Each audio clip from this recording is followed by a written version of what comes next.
Удзел у дыскуссіі прынялі каля 30 чалавек. Студэнты і навучэнцы сярэдніх спецыяльных установ адукацыі, школьнікі, працоўная моладзь.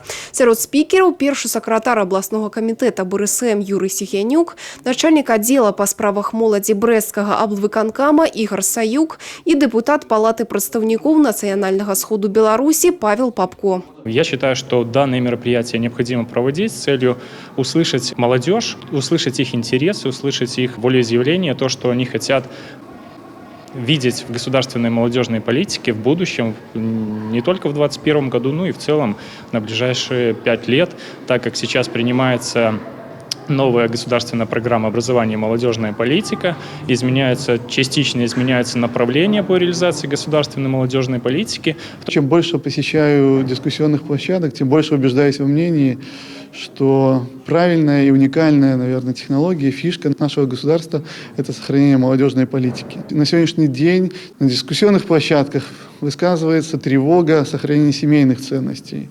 Сегодня предлагаю прописать в Конституции, что брак – это союз мужчины и женщины. Падчас работы дыялоговай пляцоўкі было ўзнята шмат розных тэм. Да прыкладу, жыхар Баранавічаў Мікіта Рабченка, які працуе перакладчыкам, перадаў на дапрацоўку з магчымым далейшым разглядам у парламенце цэлы шэраг прапаноў па ўнясенні змяненняў і дапаўненняў у Канстытуцыю.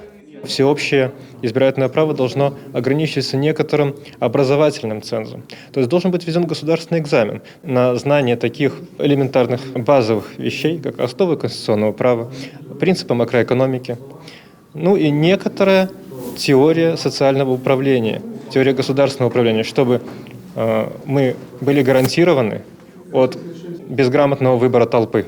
Далее предлагается внести в Конституцию, закрепить в ней стратегические приоритеты общественной безопасности и благополучия. Во многом это информационные приоритеты, это распространение недостоверной информации, причем как исторического характера, так и характера макроэкономического. Шмат увагі моладзь надала і развіццю роднага горада. Гаварылі пра ідэю стварэння пешаходнай вуліцы, павелічэння колькасці ворд-аут пляцовак і стварэння кінатэатра пад адкрытым небам. Таксама разгледзелі прапановы па рэалізацыі разнастайных праектаў і мерапрыемстваў да 150-годдзя Баранавічаў, якое будзе святкавацца ўжо наступнай вясной. Я считаю, что молодежная политика нашего города и в целом страны должна, в принципе, не просто развиваться, у нас всего хватает. Я считаю, что должен произойти какой-то просто ребрендинг, что ли, более осовременить не то что молодежную политику, а темы, на которые происходят и встречи, и какие-то мероприятия, и просто услышать молодежь.